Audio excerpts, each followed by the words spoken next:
what I've just asked and said in your recording, please? Sure.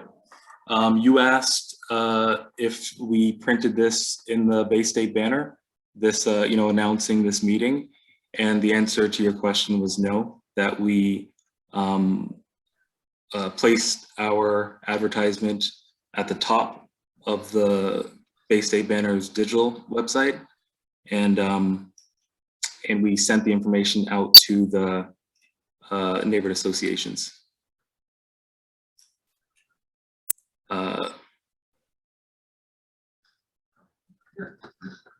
Like I said, Melanie, to answer your question in the chat, this is an informal meeting. It's not a city required meeting.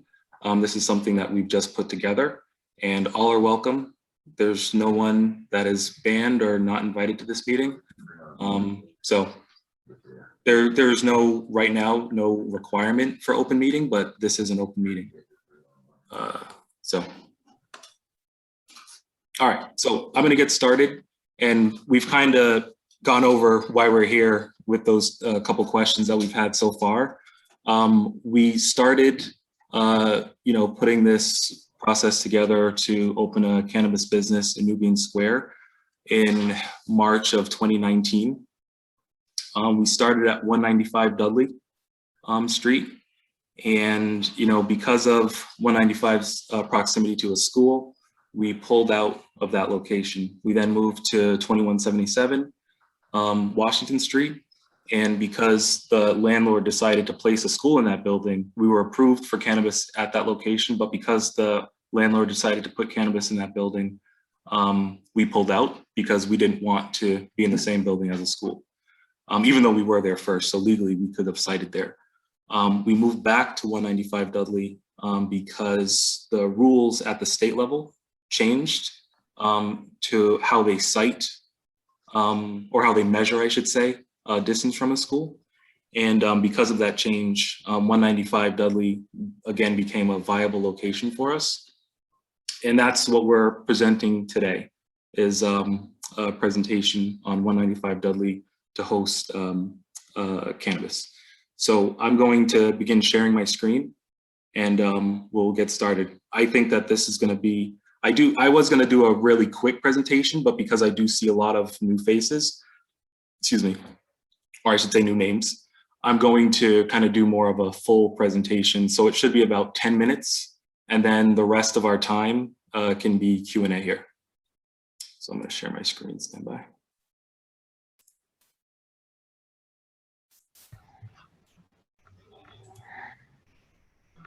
Sure.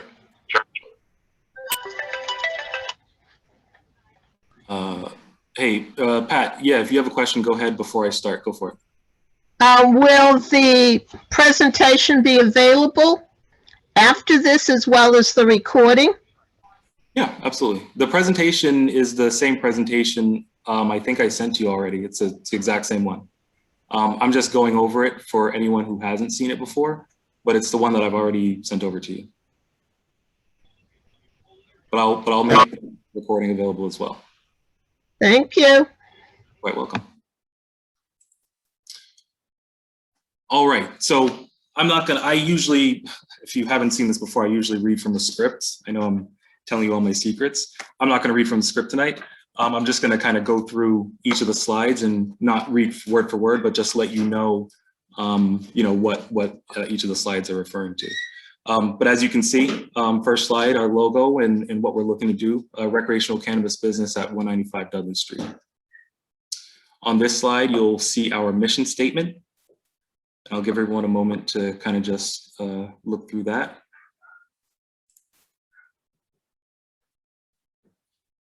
And then why we're here. This is kind of before people got on, this is kind of what I was discussing about how we actually got to this point.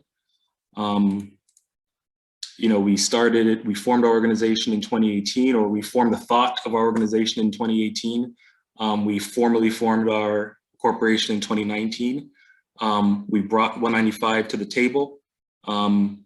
We moved away from it as discussed. 2020, we went to Washington Street, where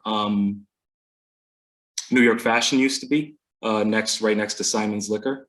We were approved there, but because a school came, we decided to move away from that location.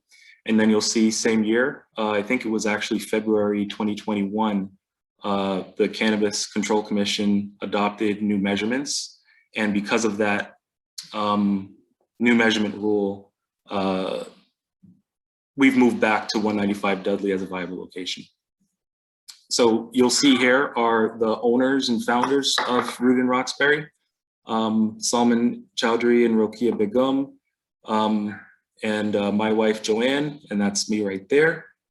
Those are our two children. We live in Roxbury, off Dudley, and Salman lives in Dorchester, off Humboldt.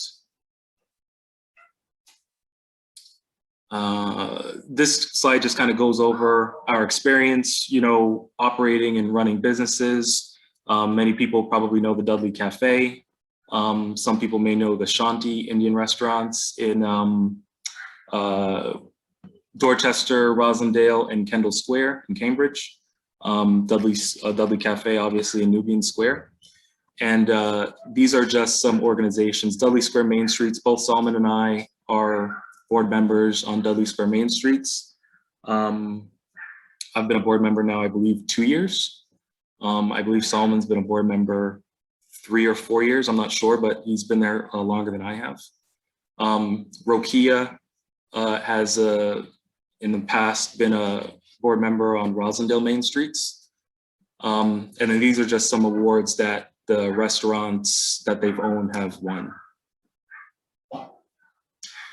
One of the things that excites us about our project and how we've attempted to put this together is not by taking money from a bank, not by taking money from people outside of the state, from California, or people who are already in the cannabis industry. Instead, we decided to do something different, and we raised all of our capital for this project from people of color. And what we wanted to do was focus specifically on people of color who live in Roxbury, Dorchester, Mattapan, and Hyde Park, because we feel that those are the neighborhoods of color in this city. And our goal was for this not to benefit a few, not to just benefit us, but we wanted to ensure that this project was benefiting all people of color, specifically people of color from this city, the people who were, most affected by the war on drugs. And through that, we've been able to put together an investment team that is 100% people of color, that is 51% women, and that is 100% Boston residents. And we've been very intentional about, obviously we've been extremely intentional about how we've put this together. Again, to repeat myself, we wanted to ensure that the beneficiaries of the profits that would come out of a billion-dollar industry were people of color, not others. This is our proposal for Nubian Square. So what you'll see is, the location. People know it very well. The frontage has always been fire code design. I think that's what people associate that building with. Until very recently, fire code design location was in the middle of the store. I don't know if you can see my mouse, but they were basically behind this door and in this kind of area back here. Long story short, there was an agreement between us and fire code design where they took over this front space on a temporary basis. You'll see their products are up front as well as their signage. That's always been there, but this space is typically not occupied or occupied by temporary individuals, campaigns and things of that nature. We leased it with the landlord, and then we had a financial agreement where we were splitting the rent with fire code design to temporarily rent out the front space, which they currently are still using today. But this is our 1,400 square feet in this front space area with an entrance on Dudley Street and an exit on Pevier Place. This would be the exit, this would be the entrance. And it's easily accessible by several modes of transportation, public transportation. Dudley, Nubian Square, Nubian Station, excuse me, is right here with ample public and private parking in the area. And then this just goes in a little further about the entrance exit. You would enter through this door. This is Dudley. We've got a reception area right here. You'd walk through once you're cleared with the ID checks. This is the shopping area, the retail space. You would check out right here, and then you would exit through this door. And again, this would be your exit door. This would be your entrance. You'd flow and exit right out there. And this, if you read this slide, it'll just tell you that we've got space for how many individuals. We anticipate using a virtual queuing system. So you won't have to, we don't want to have a line, and we don't anticipate or plan on having a line, because we'll be asking customers to, and we'll talk about that later, but we'll be asking customers to shop in New Bean Square, and we'll show you how we incentivize our customers to do that later on in the presentation. And then here's just another picture of the location. And if anyone has questions about the specific location, we have a lot of time tonight. So we can go on to Google and take a closer look if that's what people want to take a look at. Transportation and parking. This is just a quick look at some of the opportunities that we have. 175 public spaces available between the Blair lot, the lot on Ziegler Street, the lot on Ruggles Street. And then there's also some private parking opportunities, and all of the spaces that we're counting as available spaces are within 0.3 miles. And there is recognition that there will be development on some of those lots. As we know in Roxbury, P3 was supposed to be built, a long time ago.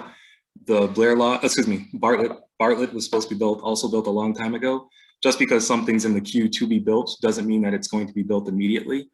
So we do recognize that there is development on the Blair lot, and that there is development on the lot on Ziegler Street. But until then, these are opportunities that we have for parking. This will also talk about, public transit and additional measures. We'll talk about our good neighbor policy as well later in the presentation. But again, if you're double parking because you just want to run in and grab something real quick, not going to serve you. And that's, we'll have a security team, which we'll talk about later as well. They'll be keeping an eye out for that kind of things. We're going to encourage public transportation and ride sharing and things like that. And then speaking of the security team, this is actually Michael Ware, who's the owner. And what we use this picture because we want to show individuals that, this is our security team and this is the uniform that they typically wear. And this gentleman is, Willie Gross, right? Willie Gross, former police commissioner. Very similar uniform. So while they will not be Boston Police, they have very similar uniforms. They're also accredited special police officers. So they do have powers of arrest. They're also constables. So this is a very professional, very well-rounded security force that has contracts at the Dimmock Center, Washington Park Mall, Norfolk Hardware, Foodies. So they have contracts all over the city. Additionally, they provide private security for Ayanna Pressley when she's here in town. So these guys are top-notch individuals, and this right here will just kind of show you quickly. I'm not going to read this whole slide, but I'll leave it up for a few minutes or a few seconds. This will kind of just show you the security systems and protocols that we'll have in place to prevent items from prevent people from double parking, prevent people from littering, prevent young people from accessing the site. For us, the goal, like I've said this many times for people who've heard this presentation before, our goal is to be good neighbors. Our goal is to be good neighbors for the community. We want our customers to also be good neighbors because we see our customers as extensions of us. So our goal will always to be to ensure that our customers are doing the right thing. If they're not, they won't be served. And we have the ability to track packages. So if someone buys from us and then takes the package and throws the package down. If you or if we see that package somewhere, we can actually scan that package and know exactly who we sold it to. And we would ban that person from shopping with us, or at least start with a warning that we know that this happened and that, you know, we don't want to litter in the community. We would also do that same kind of thing for, you know, diversion from young people. If our product was purchased by a legal adult and then the items were then sold to someone who was underage or given to someone who was underage, if a responsible adult found that young person with the package and brought it to any store, we could then, again, ban that person who diverted the product to someone who was underage, ban that person from purchasing from us. And then what we would also want to do is create a system where we then ban that person on the state level. So we ban that person from purchasing, period, in the entire state. That's something that we thought of internally and that we kind of want to put together so that we can, you know, help from diversion of any products, you know, to young people or to people who are irresponsible. This slide quickly talks about our hiring plan. Didn't realize I wasn't on full screen.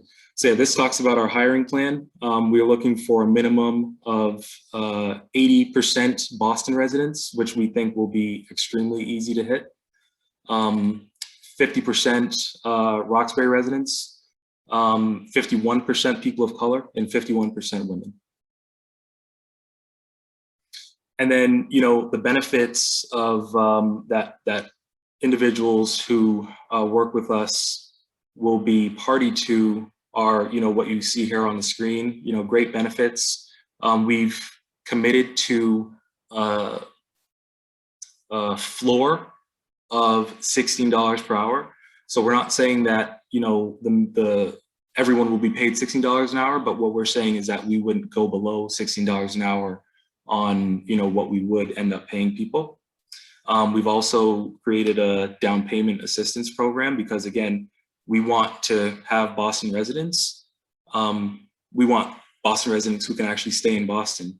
So it's kind of like a dual strategy where we'll have down payment assistance and we'll also have, you know, healthy wages. And then on top of that, individuals would be party to a profit share based on, you know, success of the business. So if the business is successful on a quarterly basis, we would be, you know, sharing the profits with employees.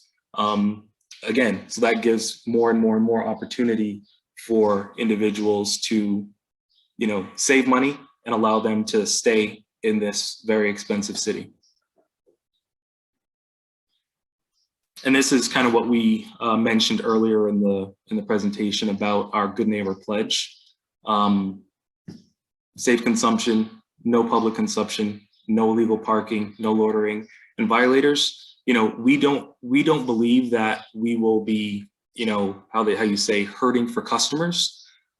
So we are happy to tell someone that they cannot shop with us, that they cannot purchase with us, you know, to take your business elsewhere. Because again, like I said, we don't think we'll be hurting for customers, and we also want to be good neighbors to this community. And if a customer or a potential customer does not want to be a good neighbor, then we just don't want them as customers. And again, you know, low-key storefront, which is a state mandate. This slide talks about, you know, our commitment to the community.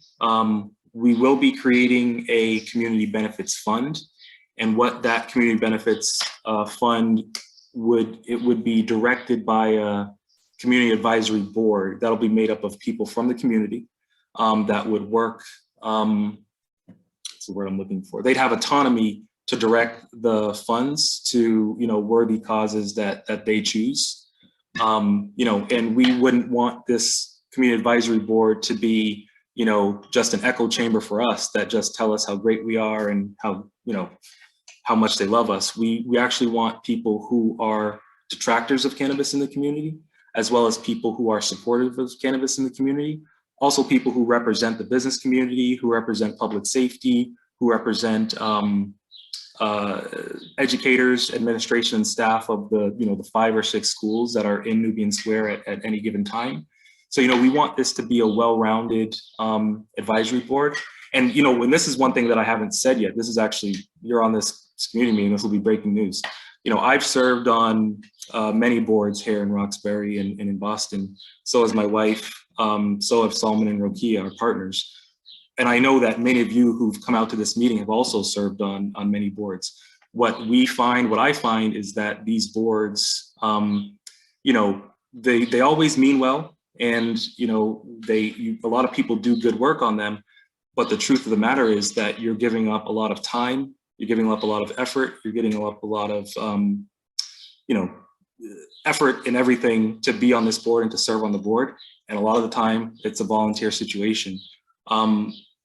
We will be creating this community advisory board, and it would actually be a paid board because, while we believe in the effort that people put in on a volunteer basis, we also want to be able to make sure that, people are actually being compensated for the hard work that they're doing. And, we hope to start a trend here in Roxbury and in this community where, we're not always serving on boards as volunteers, but we're actually serving on boards where, there is some compensation. Now, this will not be a $40,000 a year paid board, but, there would be some, small stipend on a quarterly basis, which is what likely how often the board would meet.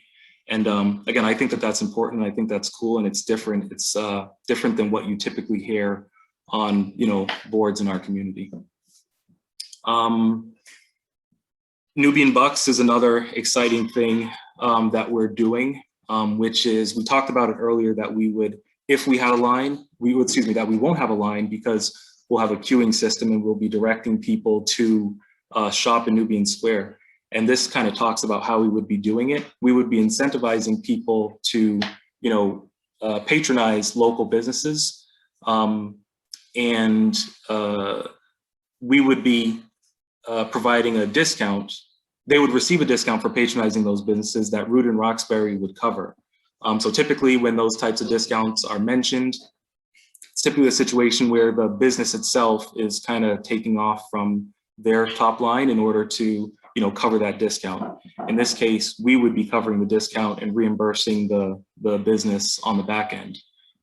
Using these calculations that you see, we would anticipate about $400,000 a year in revenues to Nubian Square businesses and new customers that have probably never given Nubian Square a chance because there isn't enough draw to Nubian Square to bring new business in. There isn't like an anchor to keep new business from coming. So we don't think that we'll be the catalyst to change Nubian Square forever, but we think that doing something like this would drive new business and new customers and more foot traffic to Nubian Square businesses, not just to come to Nubian Square to shop with us, but also to visit the other shops in the square. Getting close to the end where we talk about the support that we have in the community. Over 200 letters, specifically 77 from District 7. And it's been a 2-year process for us, starting in 195, going to 2177, and now coming back to 195. And in that 2 years, we've been committed to open dialogue and direct community outreach, similar to what we're doing tonight. And then this is the final slide, where we talk about the fact that we anticipate $400,000 in tax revenue. That $400,000 would, $400,000 in tax revenue. The city creates their own fund, and typically that fund is 3% of our revenues. We would then create an additional fund that would be headed up by the Community Advisory Board. 25 jobs at this location. And we talk, and you'll see it right there. 100% person of color owned, operated, 100% person of color invested, and no funds taken from outside of Boston. And that is that. So now let the fun begin. Actually, more breaking news before we close this out. One of the things that, just to kind of bring people up to speed who are not aware, the 28th of April, we had our, the 21st of April, we had our formal Boston Cannabis Board hearing, where we presented our case to the Boston Cannabis Board, and community members and others asked us questions and provided testimony. On April 28th, they voted to either approve, deny, or defer our application. In this case, they deferred our application pending further community outreach, further community discussion, as well as the completion of a traffic study. So the breaking news tonight is that the traffic study is complete. And right here, I'll provide you with some highlights from that traffic study. So the traffic study was completed by Howard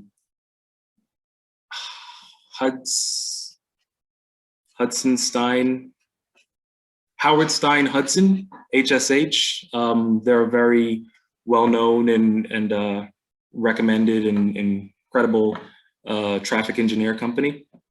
They put together this traffic study, which kind of goes over, the different opportunities that people have to use public transportation to get to our site. They put together this map right here that kind of just shows you the parking opportunities and no parking opportunities as compared to, where the specific site is. And then they also put together this summary.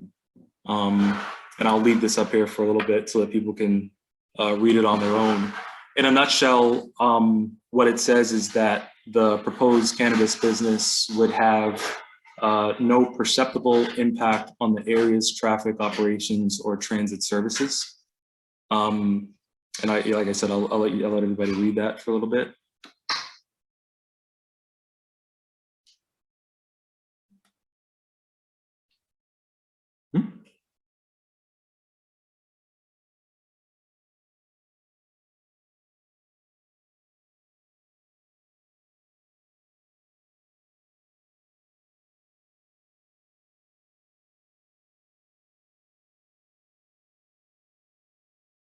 All right, cool. So I'm going to stop sharing my screen, and we're going to, start answering questions or soliciting comment.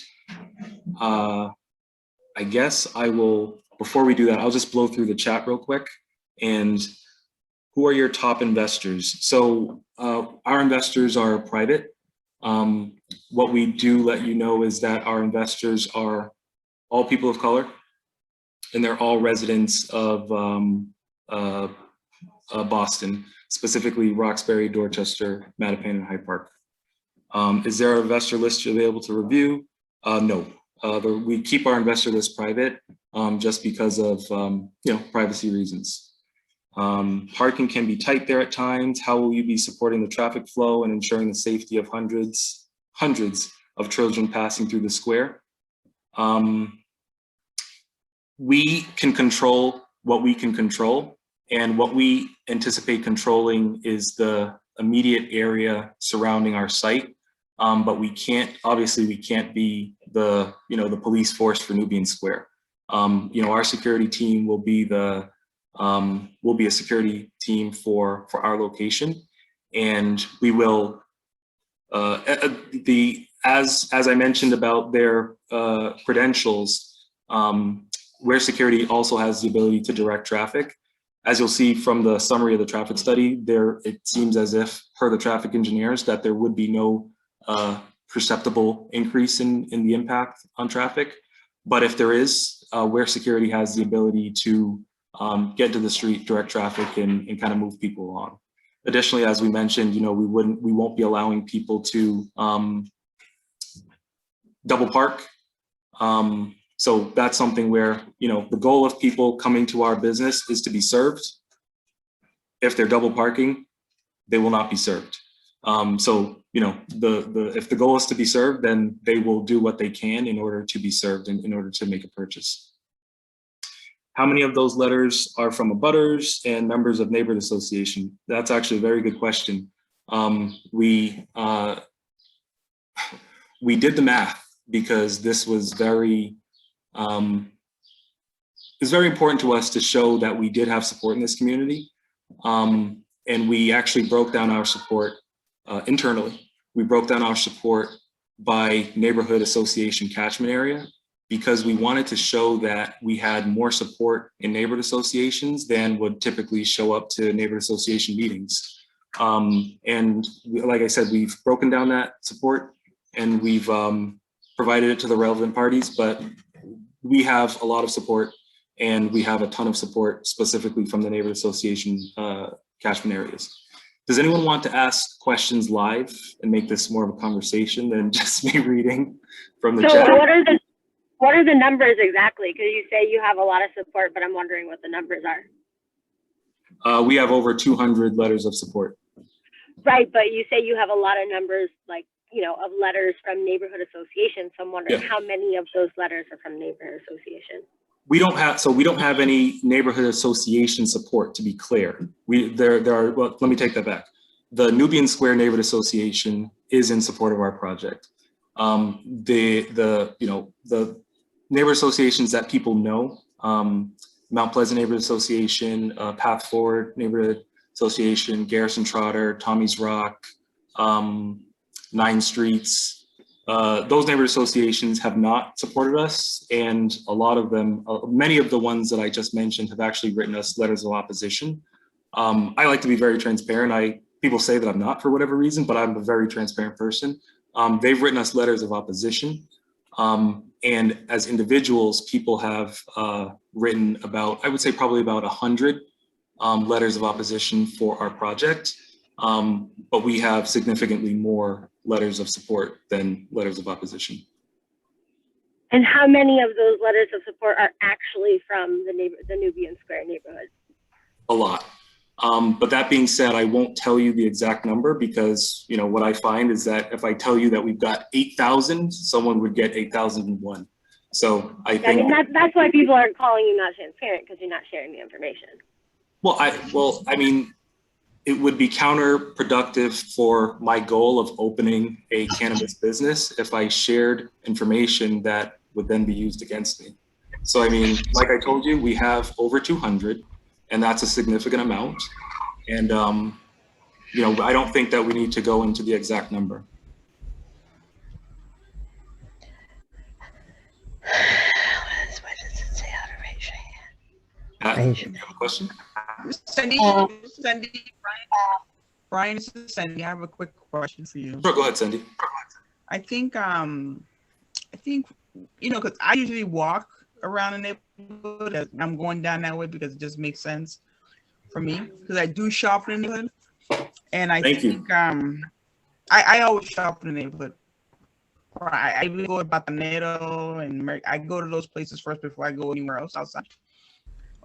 So my thing is, I was looking at like the school situation, and that's really one of my main concerns as a community member, is the school situation. So I was just trying to figure out, I know you close the school down, but I think there's other ways to do that. But the only thing I think, the idea that I'm thinking of, would also impact the other businesses that are in the neighborhood, and they won't be able to take advantage of the students coming out. So I was thinking, like what Latin School and Latin Academy does with their busing to their school, where they don't have buses now, but if we can change that, that'll be an alternative. But that was something you have to talk to MBTA and try to figure that out, and all the busing, or they want to do school busing, because a lot of those students, I mean, I think some of the main is the student. Even if you close, Brian, I think they're still going to go out there, I think, but that is like the main issue that we have. So I would urge you, I don't know how anybody else feels on the call, but that is my main thing. If we can talk about transportation students to and from the school, but it's going to impact the little corner stores as well. They won't have business now because those young people are not going to buy it at the stores. That'd be something I'll be more willing to hear, because I think everybody's concerned about the school and the impact it has on traffic and things like that. So that's one of the things. Yeah, so I mean, one of the, as it pertains to young people, we recognize. I'm gonna mute you, Pat, because I think there's an echo, but I'll come back to you. One of the things that we recognize, having myself gone and graduated from O'Brien, my wife having gone and graduated from Latin Academy, we recognize. So we spent a lot of time in Nubian Square, taking the 23, and so we're from here, so we get that. We recognize that at any given time in Nubian Square, there's 5 or 6 schools. So we're sensitive to that. We're not blind to it, and we're not saying like, oh, we don't care that there's that many schools. What we've done, one of the things that we've done to mitigate any impact that our business would have on schools, especially schools in Nubian Square, is something that no other cannabis business in the city, and I would wager the state has done, which we've, I'm just going to admit to people, is that we've decided to close our doors for an hour during the school day. Excuse me, not during the school day, but during school dismissal. So basically, a lot of the schools close around a little before 2 o'clock. We're going to be closing our doors from 1:45 to 2:45. So that meaning a little before schools dismiss, we'll close our doors, and then that allows young people, students to kind of traverse through the square, move through go to the bus stop, get on the bus, go to Nubian Square, get on the bus, move around, do what they have to do for an hour. And then we would open back up at 2:45. That's a step that we're taking, not because, it makes us more money. It's, no one closes their door in the middle of the day, to make more money. We're doing that because out of recognition that there are 5 or 6 schools in Nubian Square at any given time. And we want to do our part to impact young people as little as possible. So, that the state mandated items of, having a low-key storefront, you wouldn't even know that it's an adults only store without just knowing that that's what it is. Our logo will be on there, but other than that, you'll have frosted windows so young people couldn't see into the store. Additionally, Cindy, you mentioned hurting businesses because, the young people couldn't go in and buy, chips and soda. When I was a young person growing up in Dorchester, I would get off at Ashmont Station, and first thing I would do would go into the liquor store across the street from Ashmont Station, and I would buy soda and I would buy chips, because that's what young people do in Boston, right? You can do that today in Nubian Square. Go into the liquor stores, the 3 liquor stores that are in Nubian Square, and buy soda and chips. You can't do that at a cannabis business. Young people can't enter without, no one can enter without showing that without proving that they're 21 or over. And then their IDs are actually checked 3 times before they're actually allowed to accept their purchase. So, we can control what we can control. We can make changes. We've made changes to our model and to our business that sees us losing an hour of revenue during school days, which again, no other business is doing. So we're doing what we can to control what we can, and that's all we can do. So I hope that answers your question, to recognize that it's not a perfect answer, but to hope that you recognize that, we are trying, and we are trying different things and things that nobody else is trying, in order to mitigate any impact that we can have on Nubian Square. The last thing I'll say, because I don't want to take up too much time, but the last thing I'll say is that this is going to be a financial thing that I'm going to say. Cannabis is going to be $1 billion industry in the state of Massachusetts, and Nubian Square, which used to be the #1 business district behind downtown Boston. I don't know, I don't have facts to back this up, but I would wager that it's one of the, worst performing districts of its size, probably in the city and in the state. We can change that. And what I'm trying to do is do my part and do our part in changing that, and doing it solely with people of color, people of color leading it, people of color investing in it, and people of color financially benefiting it. And not only people of color from anywhere, but people of color specifically from our community. So that's the goal of what we're trying to do. And, you know, I think that no matter where you put a liquor store, no matter where you put a cannabis business, no matter where you put something of, you know, vice in the city, there will be some impact on young people. I think the question is, who's the operator and what's the operator's commitment to mitigating that impact as much as possible? And I think that, you know, I hope that from my words and from our presentation and from what we say and what we eventually do, that there is some recognition that, you know, we are doing the best we can, and we will always do the best we can to make that impact as minimal as possible. Can I comment? I'm gonna go to Bruce. Siddiqui, if you could raise your hand, but I'm gonna get to you third. I'm gonna go to Bruce, Marissa, and then Siddiqui. I'm gonna come to you third. Can you hear me? Yes. Okay. Just a point of clarity.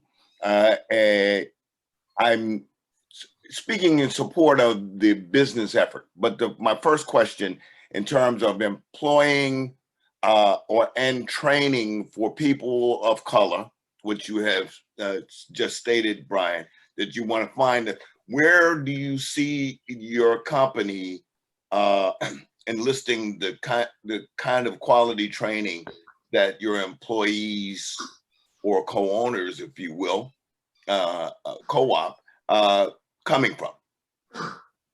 So what we plan on doing is employing, you know, what I like to call kind of the Haley House model, because we want to, you know, bring people from this community, and we also want to make sure that, you know, the people who are benefiting it and working with us are people who, you know, were impacted by the war on drugs.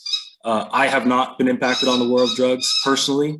You know, as far as I know, she hasn't told me, but I'm sure my wife has been impacted on the war on drugs. And then our partners, I don't think, you know, they've been impacted. So, you know, we're people of color, we live in Roxbury, but we haven't had a direct impact by the war on drugs. That said, we want to make sure that, you know, through our investment model and through, you know, our hiring practices, that we are bringing on people who have that demonstrated impact, you know, having been affected, you know, by the war on drugs, whether it's, you know, arrest or what have harassment or what have you. You know, we want to make sure that, you know, we're approaching those people. We would work with, you know, the city's office of, I think it's called the city's office of returning citizens. We would work with Mass Hire and different organizations like that. We would work with different social justice groups to make sure that we have a pipeline. We're also, and I've put this in our documentation with the city, we'll also have an individual whose specific role at the company is to, you know, community relations, but also to find and search out that specific talent. As far as training in the cannabis industry itself, is that what you were asking, or more? Yeah. So as far as training in the cannabis industry itself, we would be contracting with a firm that would bring everyone. We haven't put this together because I think we're too premature to have like a final answer. But we would be contracting with a firm that would, you know, bring everyone up to speed as far as, you know, product safety, usage, and things of that nature, so that it's not just we're getting people in and out, but there's also an educational component to, you know, to every sale and every transaction. Because not everybody knows, you know, they know what they're buying, but they don't necessarily know, you know, how to use it responsibly. So, you know, every transaction would have that, especially with a new customer, would have that educational component so that people know, you know, what they're purchasing and how to use it responsibly. And if I may, Brian, just one quick comment. For anyone who has curiosity about the industry or how clear or murky, as Sandy was speaking to, if you would go to Brookline, excuse me, if you go to Brookline, you see one operation. If you go farther up Harvard Street, you would be hard to find the operations that are going on in the city as we speak. And in Tony neighborhoods, I think so many times we look back at the before Nubian Square to the old Dudley and the High Fly, when you had clubs and you had people hanging, even today, people were hanging out in front of Dunkin' Donuts doing various and sundry sort of things. And this is what kind of molds our sense of these kinds of situations. And if you think about the John D. O'Brien, the Madison, and several different schools that are in walking distance of Nubian Square, they will probably walk by much worse activity until we as a community start working on these things right now, today, before this man and his group have ever opened up. So I know I come from an era that says not no, but hell no. But I'm also a long time connoisseur, if you will. But at the same time, we want to open up our thinking, because this is an entrepreneurial operation. So, and it will be monitored just like Simon's Liquor Store has been, and the other package stores been, and the idea of keeping people off at the sidewalks. And I'm sorry to soapbox you, but Bruce, I gotta cut you off. But I appreciate what you're saying, but I gotta move people on so that we can get more and more questions. But I appreciate the positive words. Marissa, and then Siddiqui, please. Good evening. My question was centered around your community benefits initiative. It appears to be pretty robust, but I wanted more specifics around the down payment assistance program. Like, is that something that employees will be opting in? Is it automatic? Very interested in how that's being structured. And then for the coupon program, have businesses signed up to participate in that? And if so, what are those businesses? I'll answer your second question first. So coupon program, no business has signed up, only because we haven't opened it up for people to sign up. We think we're in the very beginning stages of this proposal. We haven't even been approved by the Boston Cannabis Board yet. So we wouldn't want to, as business people, we believe in focusing on what we can do to get open, and focusing on, signing up businesses doesn't allow us to open doors. But once we get to further down the line, that's when we would start engaging with the businesses, finding out, what would work for them, how it could work for them. And then having people opt in. It's not going to be something where customers just show up and say, "Where's my discount?" The business would have to be opt in, and then we would in turn kind of market those businesses and say, go to Fasika, go to Silver Slipper, go to Everything Is Real, get a haircut while you're waiting for your turn in line. We want to make sure that, the foot traffic that we'll be generating is not just directing to us, but it's also going to other businesses in Nubian Square. And I didn't write down your first question. Can you just quickly remind me what it was? So the first the home ownership, the down payment. So the down payment system, we haven't worked out all of the details, but here's what I believe it would look like. We would create a cap, and let's just say that cap is $100,000. I'm very bad at math, so let's just say it's $50,000 for the sake of round numbers. We would create $5,000 per individual down payment assistance. So that would be, using $50,000, that would be 10 people that would be eligible for it. And then we would have the individuals meet certain criteria, looking for a home in the city, and other different criteria. And then they would be then party to that $5,000.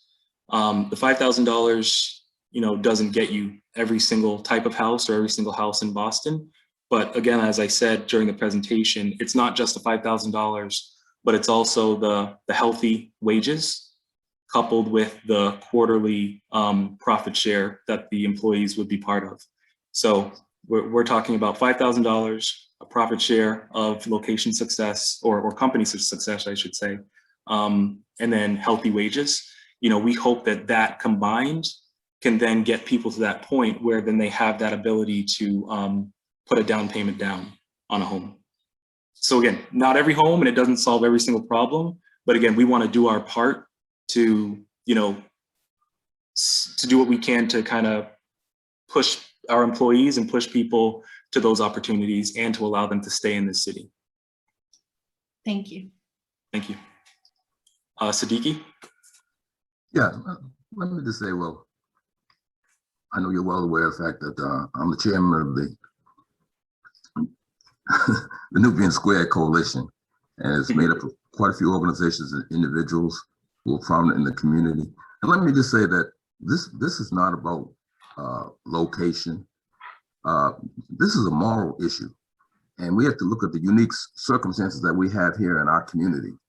The bottom line is that we're saying that we don't want this type of business coming into the square. We want this to be a new day for the square in terms of it being a family shopping center for our folks who come down there. Look, this past summer, I saw people with their children that would not walk through the square because of people that were hanging out there who were high, just making noise and what have you. So what we're trying to do is, and we're working in conjunction with the B2 police station to try to eliminate the problem of drug use in the square. We're trying to get rid of the people who are actually selling it and then trying to provide services for the folks who have the addiction.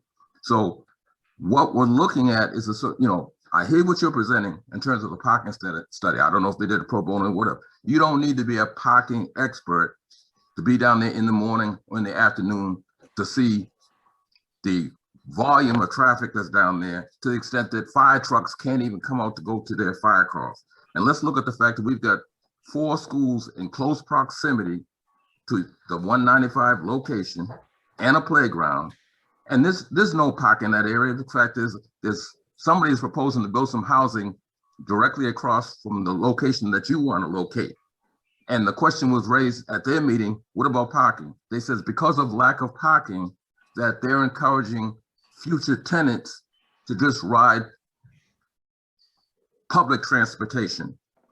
And this whole thing about foot traffic, look, I know the director of Main Streets in Grove Hall, and I talked to him about that whole issue. And I said, I don't believe it'll generate any kind of foot traffic because of the fact these folks will come jam up the traffic, make their purchase, and get in their car and go home.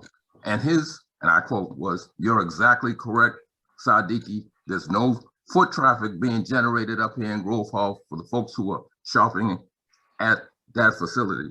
So what I'm saying is that I know you're trying to get a spot in Newberry Street. Make that work, but respect, because look, I hear you saying you got a lot of support. You said the Nubian Square Neighborhood Association. I never even heard of them before. But anyhow, the bottom line is that you know that there's a huge volume of opposition in regards to your proposal to open that business, which has a high population density of families. And the bus stop that's right near your location there, where a lot of our young, see, we don't want our youngsters coming home from school and you say you're gonna shut down. That's not an issue. We don't want them to see a bunch of folks lined up making a purchase to get high. We want the businesses to come in there that are going to contribute to the uplifting of the square and not contribute to the problem. We got enough people down there that are high already.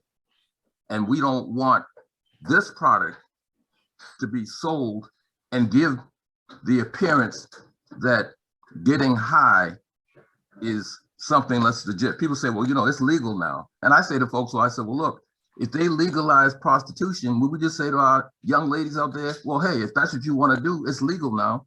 So we don't see what you're offering to be any different from those folks in the corner that we're trying to get rid of, that are encouraging our folks to take their mortgage money and their food money to go out there and get high. So why don't you just say, look, bottom line is that we're working on Newberry Street. We're probably going to win that. we've got opposition from our community because we have unique circumstances here. And we don't need that product that you want to promote, and all the positives that you're trying to put out there, as far as I'm concerned, is a facade. And it really disturbs me with some of the actions that some of the things are being said. I know people have said that you've been going around saying that, well, the only reason why Sadiq Khan Vaughn is opposing what we want to do is because he asked for some money for his organization and we wouldn't give it to him. And you know that's a lie. And then your partner has put out in the street that I assaulted him and that he has a police report. That's another lie. So it's one thing to be in opposition with integrity, but in many respects, it's very clear that there's a lot of that lacking in terms of what you and your partner are doing. And all you care about is the dollar. You don't care about the community. So just say, you know what, let's focus on Newberry Street. We're not providing a service that enhances the capability of our community, and we are not going to open because of the fact that the opposition is only going to get stronger. It's only going to get stronger. So I think that, you know, the reason we're here tonight is because, you know, there's a spectrum, right? There's a spectrum of, we open, Root and Roxbury opens and does whatever they want. And then on the other side of the spectrum, it's, we don't open at all. You know, yeah. I don't think the community wants us to just open and do whatever we want. And we don't want to just not open at all. So what we're here to do is see how we can have a conversation, a productive conversation, to meet somewhere in the middle. But if you just tell people you're not going to open the drug den. It's a drug den. You want to open it. Because I let you speak for a very long time and I did not interrupt. So like I said, the goal for tonight is for us to have a productive conversation and find out how we can meet in the middle. Because, you know, for us, not opening is not an option. And I would think that for the community, us opening and doing whatever we want is also not an option. We've made concessions where, you know, you're right. This is about money. This is about revenue, but also about all of the other things that I've discussed here tonight. If this was all about money, we wouldn't close for 1 hour during the business day. No other business closes for an hour in the middle of the day just because there's students walking through. We're doing it because for us, there's a recognition that that's important. And for us, we want to make sure that we're sensitive to that. And that's why we're doing that. We're open to making other concessions, but, you know, saying the concession of not opening, that's, for us, that's a non-starter. So, you know, we'd like to have productive conversations with you. And if you'd like to, you know, put things in front of us that we can actually action, happy to do it, happy to discuss it, but not opening just isn't an option for us. But thank you. Does anyone have any other questions? I can quickly run through the chat for a little bit, unless other people have questions that they want to ask live. What concessions exactly have you made to the community? As I said, we're closing our doors for an hour. You know, that's a major concession. If you do the math, roughly, let's say, just again, round numbers, $50 per transaction, and you're looking at like 4 transactions a minute, you know, that's $200, and then there's 60 minutes. I'm very bad at math, but that's a decent amount of revenue to give up. Then multiply that by 5 days in a week, and then multiply that by 50, however many days, the weeks there are in a year. That's a concession. It's a financial concession, but it is a concession that we're making, and specifically closing the doors, you know, during school dismissal. Because again, we have that recognition that there are 4 to 6 schools in Nubian Square at any given time. So we're shutting our doors during school dismissal for an hour in order to mitigate, you know, the impact that our doors being open would have on young people. So we're closing the doors before school dismissal, about 10 or so minutes prior to dismissal, and then opening back up an hour later. So about 1:45 to 2:45 would be our closure. That's in alignment with the Dearborn schools dismissal time. We use the Dearborn school because they're the school that's, you know, closest to us that has to walk by us. The Day and Evening Academy, they're actually closer to us, but one, their population, generally speaking, is older. It's an adult school, and where they walk, it's, you know, if they're going to Nubian Square, it's away from us, versus the Dearborn School, who could potentially walk a different direction and walk away from us, or they would walk by us. We're pegging our closure to the Dearborn in order to, you know, mitigate our impact on the Dearborn School students.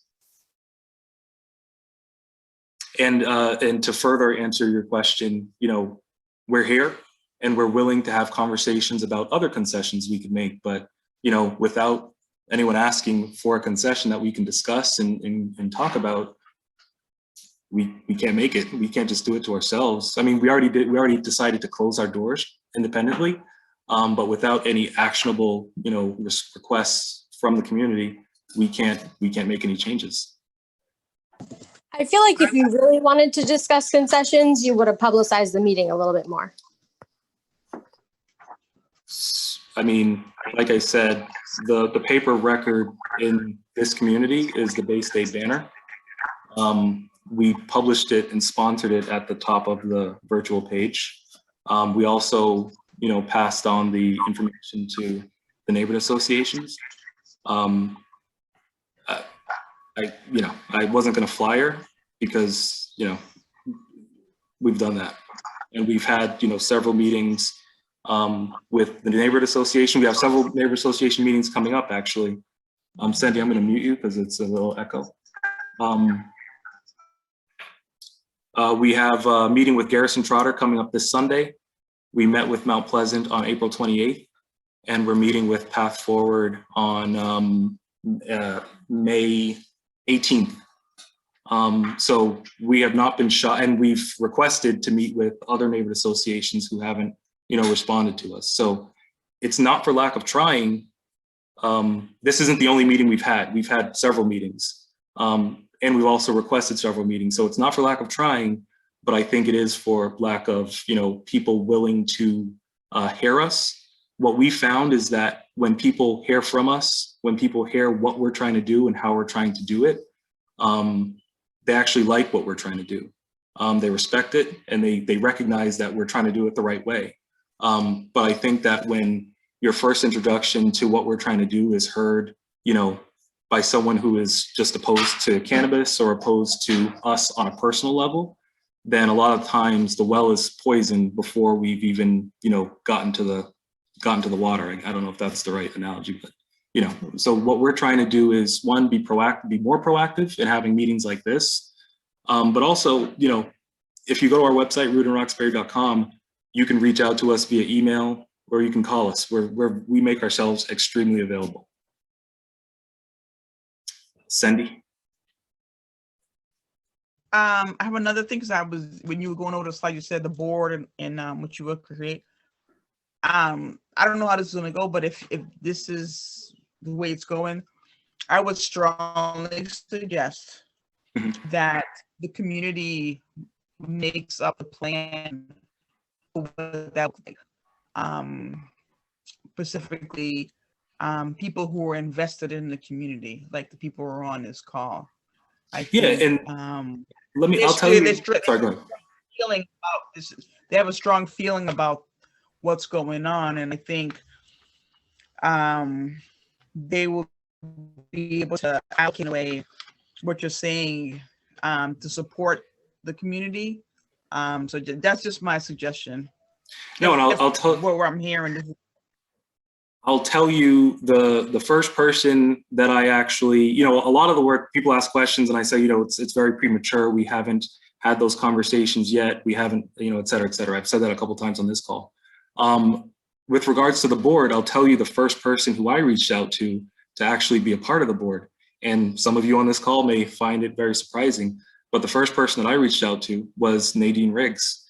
And reason being is that, you know, I spoke to Nadine about 2 weeks ago because I know that she has a petition that she's walked around to several neighbors and getting them to sign it, you know, opposed to our location. I've known Nadine Riggs. My wife and I both know Nadine Riggs for about 8 years. And, you know, we feel that we have a very close relationship. And what I told her is that I know you're opposed to it, and I understand that and I respect it. But at the same time, she and I spoke for 45 minutes that day, and she's a very reasonable person. Although she's opposed and she's, put a petition out against it, I also know that she's a very reasonable person. So she was the first person that I asked to actually be a part of the community advisory board as someone who is opposed to cannabis being in the community. Because again, we are committed to not just having people on this advisory board who are just going to tell us how great we are, but having people who have demonstrated that they are legitimately, for legitimate reasons, opposed to us being in the community. And Nadine has proved that, but she's also proved that she's a very reasonable person and a person that we would want to work with, if we are, given the opportunity to move forward.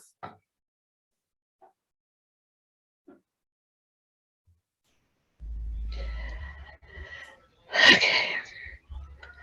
Brian, who's next on your list? This is Pat Courtney. If you want to go, Pat, no one has their hand raised, so if you want to ask a question, please, or make a comment. You are aware that approximately 5,000, once Madison Park and the Humphrey Center is up and running, which appears, because it's voc ed, you're talking 5,000 kids, number one, going through the Dudley area. And so I have a concern about that.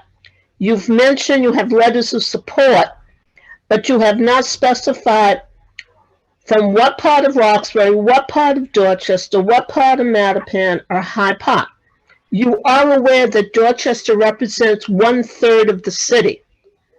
And so that's a concern also I have, the lack of specifics. Yes, you may claim the Blair's parking lot, but that is BRA and it is scheduled. Now, having served on the Roxbury Master Plan, we've gone through now 2 financial economic downturns that have affected investment in Boston, not just Roxbury, okay? And nothing in the city works really fast. I would suggest that Newberry Street, you prove to us by using your Newberry Street location to show what you actually really mean. And one other thing I did put in the chat, and you may want to highlight the chat and send it to everybody, is you have not mentioned Orchard Gardens Tenants Neighborhood Association, nor have you mentioned the impact on Hibernia Hall, who runs theater and other events, or the impact that area. Plus, as you've mentioned, there's proposed housing near T-Mobile, Tiber, I think that's Tiber Street, or near Palmer Street. So not counting Lisa Guscott's proposal for roughly Roxbury Street to Washington Street. All of this housing, you still have not mentioned whether you have support from Central Boston Elderly Services. And there are more questions than you have given for answers. And I am into specifics, very much specifics on, you're claiming profit sharing, but you haven't given out specifics about that. Dental and health plan, there are plans that barely cover services to others that are good. Also, the traffic study, please put that and send that, because I really would like to read it in detail, because it affects not only your project, but anything else that's happening. I think that pretty much covers what. I mean, with all these questions, you could probably start your own business, Pat. Jeesh. So traffic study, like as I said, that is complete. We've submitted it to the city, and it's readily available. You can request it from the city. As far as profit sharing, Excuse me, which department? Traffic, BRA, economic development, or D&D? neither of those departments. This is cannabis, so we're working with the Boston Cannabis Board. So we went to the cannabis board. Okay, thank you. Profit sharing. What was the specific question around profit sharing? You've mentioned it, but you have not given out any specifics about it because you have not said what the total percentage of taxes that are supposed to be paid to the state for the business, the sales tax, which is about 6%, I think, and whatever percentage goes to the city. So the total amount that you're paying in taxes. I mean, we haven't sold anything yet, so I don't know. Taxes are a function of the percentage and the total sale. So having not sold anything, we don't know, but the amount we would pay in taxes would be consistent based on the tax rate of the city and the state. So what you're asking is publicly available, what the state and what the city, the municipality charges in tax for cannabis. I don't think that's relevant to this conversation, but it is. I know that you're very good at digging, so it is something that you should be able to locate that information. As far as profit sharing, we would base our profit sharing on determined by the owners, and that is, and it would be profit share through to the investors on an equal basis, based on their investment level. As I mentioned on the call with the Cannabis Board yesterday, profit sharing with employees would be based on most likely, because we haven't finalized this yet, but it would be based on a corporate, on the corporate level. And going back to the investors, that would be on a location specific basis. For the employees, it would be based on a corporate level. So likely based on a corporate level. So across all locations, not location specific. Support from Central Elder Boston. No, we have not received support from Central Elder Boston. Housing. I think housing is a good thing. It's a good thing for Nubian Square. It's a good thing for us. We hope to be a business in Nubian Square. All the other businesses are current businesses in Nubian Square who would benefit from having more bodies who live in Nubian Square, who can go downstairs and walk out their door and find all of the beautiful amenities and great options that we know we have because we live here. We know that they're there, but a lot of people, because of stigma, because of history, don't come to Nubian Square. And that's just the reality. They go to Lower Mills, they go to, Clary Square, they go to Center Street, they go to Rosendale Square, they go everywhere. But a lot of people who don't know Nubian Square don't give Nubian Square a try. So our hope is that development does come and that people walk downstairs, walk out their door and try the businesses in Nubian Square and then call their friends and say, hey, come try Soleil. It's great. Come meet me at Soleil. Come meet me at Haley House. That's what we want. And we also want to be a catalyst as well. We want, again, to have our customers go to our location, and then we're incentivizing our customers to then visit other Nubian Square businesses.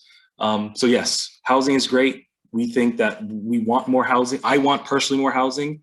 I've said that as part of the PRC for 135 Dudley, that we need more housing and we need more people in Nubian Square who live there. Hibernian Hall, we've engaged with Madison Park on several occasions. We've met with Leslie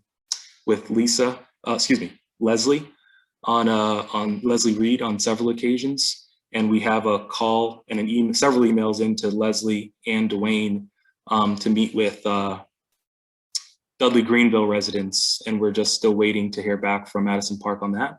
But it is something we have engaged with Madison Park. Orchard Gardens, we've engaged with Valerie Shelley as recently as, I want to say March. but it was just an email where she asked us for a copy of our presentation.